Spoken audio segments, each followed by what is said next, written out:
I went to khasab and it was an absolutely chaotic trip as per usual for me. The morning started on a lifeboat, but like in a regular way, and it took us ashore. Now, when you arrive at the port of khasab, you can turn right and go on a nice peaceful beach with really blue water, or you can turn left and walk along the side of the road, so obviously we picked the more treacherous option.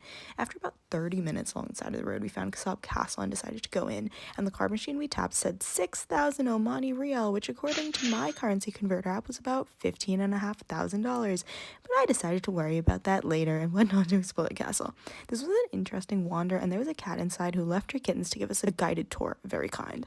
After the castle, we continued on the walk, which led us around a cemetery and down some alleys that would definitely terrify me after sundown. We should have given up once the sidewalks ran out, but we kept walking through the dirt, passing ships and goats and more goats until we reached a dock with, you guessed it, ships and goats. We could have taken a boat here, but we didn't have any money, so we finally decided to give up and head back. I was really dreading the 2-hour walk along the side of the road and was contemplating transfiguration into a goat and or a boat so I could just stay there forever when a tour bus drove up next to us. The doors opened and the driver was like, "Get on," and we did as we were told with no regards for personal safety.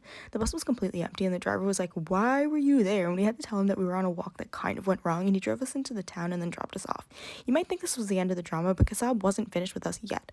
A man came up to us from across the road and said, "Can I take a picture with you?" And after his photo, he said, "Can I walk with you?" And because we have no regard for personal safety, as mentioned previously, we said yes. We walked in silence for a bit, and then he said that he moved here recently and he doesn't know many people and he wanted to practice his English. He gave me 100 paisa when we said we hadn't seen Omani money before, and he took us to the nice beach on the other side of the island, finally abandoning us because he wanted to go play with someone's baby. After that, we went back to the ship and had lunch, and now he won't stop texting and calling me, so if anyone has any advice for that, please let me know.